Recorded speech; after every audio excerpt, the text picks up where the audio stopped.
మాట్లాడుతూ ఉన్నారు.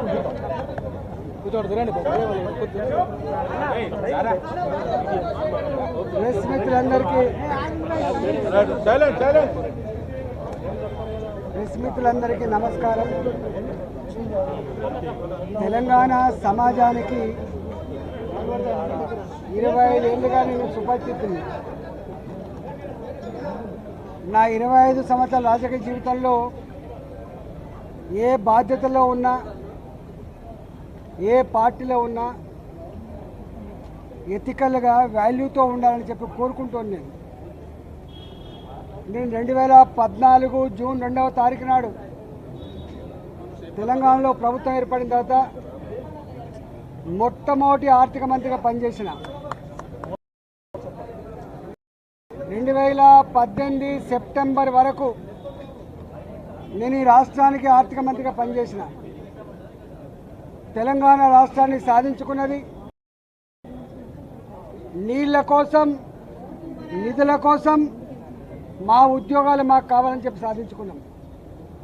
2005లో ఆనాటి ప్రభుత్వం జలయజ్ఞంలో భాగంగా తుమ్మిడిహట్టి చేవెళ్ల ప్రాజెక్టుని ఆనాడు ప్రపోజ్ చేసింది. దాని విలువ 2006-7లో దాని విలువ 16,500 కోట్ల రూపాయలు. తుమ్మిడిహట్టి చేవెళ్ల ప్రాజెక్టు.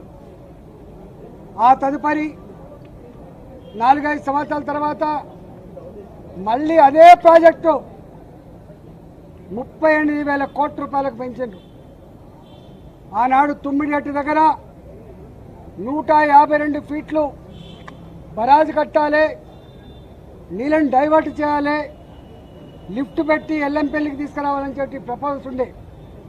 కానీ ఆనాడు మహారాష్ట్ర ప్రభుత్వం అభ్యంతరాలు చెప్పడం వల్ల ఆనాడు మహారాష్ట్ర భూములు మునుగుతైన నెపంతో ఆనాడు శాంక్చురీ పార్క్ ఉందని చెప్పి ఆనాడు 152 మీటర్ల నుంచి 148 మీటర్లు తగ్గించాలన్నప్పుడు తెలంగాణ అవసరాలకు ఆనాడు ప్రభుత్వం చేపట్టిన ప్రాజెక్టులకి 16,50,000 ఎకరాల నీళ్లు కావాలని, 10 టీఎంసీల నీళ్లు రూరల్ ఏరియాకు తాగునీళ్ళ కోసం కావాలని, 30 టీఎంసీల నీళ్లు హైదరాబాద్కు కావాలని, 15 టీఎంసీల నీళ్లు ఇండస్ట్రీస్ కావాలని చెప్పి అయితే కోరిండ్రో అవి ఫుల్ఫిల్ కావు అని చెప్పి CWC report, irrigation department report వచ్చినప్పుడు కేసీఆర్ గారు ఆనాడు ముఖ్యమంత్రిగా ఒక మంత్రివర్గ ఉపసంఘాన్ని వేసిండు.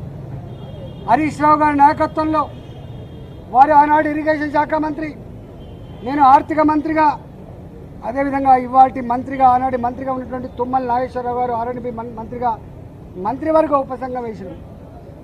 మంత్రివర్గ ఉపసంఘం సిడబ్ల్యూసి రిపోర్ట్లు, ఇరిగేషన్ డిపార్ట్మెంట్ ప్రతిపాదనలు, వాళ్ళ అవసరాలన్నీ కూడా మా ముందుకు పెట్టినప్పుడు మేమన్నాం, ఒకవేళ కనుక ఈ తుమ్మిడిహట్టి చేవెళ్ళ మన అవసరాలని తీర్చకపోతే మరో ప్రత్యామ్నాయ మార్గాన్ని అన్వేషించమని చెప్పినప్పుడు వారు అనేక రకాల సర్వేలు చేసి, అది టెక్నికల్ వాళ్ళు కాబట్టి ఇవాళ మేడిగడ్డ, సుందిల్ల, అన్నారం ప్రాజెక్టులకి వాళ్ళు ప్రపోజ్ చేశారు. ఆనాడు ఆ ప్రాజెక్ట్ కాస్ట్ 63,000 కోట్లు అని చెప్పి వాళ్ళు అంచనా వేశారు. ఆ తదుపరి అనేక పరిణామాలు, అనేక జిల్లాల్లో వచ్చిన డిమాండ్లు, ఇంకా అనేక కొత్త ఏరియాకు నీళ్ళు ఇవ్వాలన్నటువంటి రైతుల ఆక్రందనలు, ఉన్న ఇరిగేటెడ్ ఏరియాకు స్టెబిలైజ్ చేయాలన్నటువంటి నిర్ణయాలు, అనేక రకాల నిర్ణయాల వల్ల అది 82,000 కోట్లకు పోయినమాట వాస్తవం. ఆ తదుపరి ఏం జరిగింది మాకు సంబంధం లేదు. ఇక్కడ మమ్మల్ని అడిగిన ప్రశ్న ఏంటంటే, మీరు ఆర్థిక మంత్రిగా ఉన్నారు కదా, ఈ డిజైన్లతో, ఈ కన్స్ట్రక్షన్తో, ఈ టెక్నికల్ ఆస్పెక్ట్తో మీకు సంబంధం ఉందా అని చెప్పి అడిగినారు. మాకు ఏమీ సంబంధం ఉండదు. రెండో ప్రశ్న, వాళ్ళని కాళేశ్వరం స్పెషల్ పర్పస్ వెహికల్ అయితే పెట్టిండ్రో, కాళేశ్వరం ఇరిగేషన్ ప్రాజెక్టు కోసం ఒక కార్పొరేషన్ పెట్టిండ్రో ఆ కార్పొరేషన్ రుణాల మీద మీకన్నా అధికారం ఉందని అడిగినరు. కానీ కార్పొరేషన్ మీద ఆర్థిక డిపార్ట్మెంట్కి ఆర్థిక మంత్రికి ఏం సంబంధం లేదు.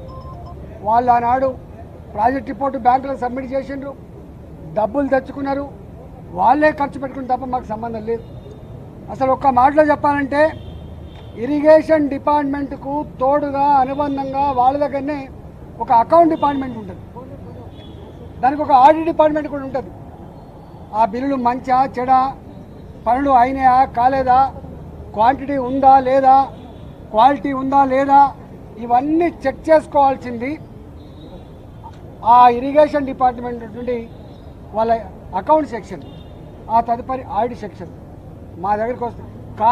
కాళేశ్వరం కార్పొరేషన్ కింద ఏ డబ్బులైతే ఉండనో వాళ్ళే నేరుగా పే చేసుకునే మాకు సంబంధం లేదు. బడ్జెట్ అలొకేటెడ్ డబ్బు అయితే ఉందో మా దగ్గర అలొకేటెడ్ డబ్బు ఉంటే తప్పకుండా దాని ప్రకారం బిల్లు పే చేస్తాం తప్ప దాని వాల్యూస్తో కానీ వాటితో మాకు ఏం సంబంధం లేదని చెప్పి కరాఖండిగా చెప్పడం జరిగింది. కానీ ఇవాళ ఎంత దుర్మార్గులు అంటే ఈ ఈటల రాజేంద్ర గారు పిలుస్తాండ్రు.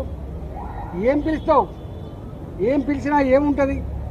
మా బతుకు చాలా ట్రాన్స్పరెంట్గా, మేము ఎథిక్స్ కోసం బతికిన వాళ్ళం, ప్రజల కోసం బతికిన వాళ్ళం.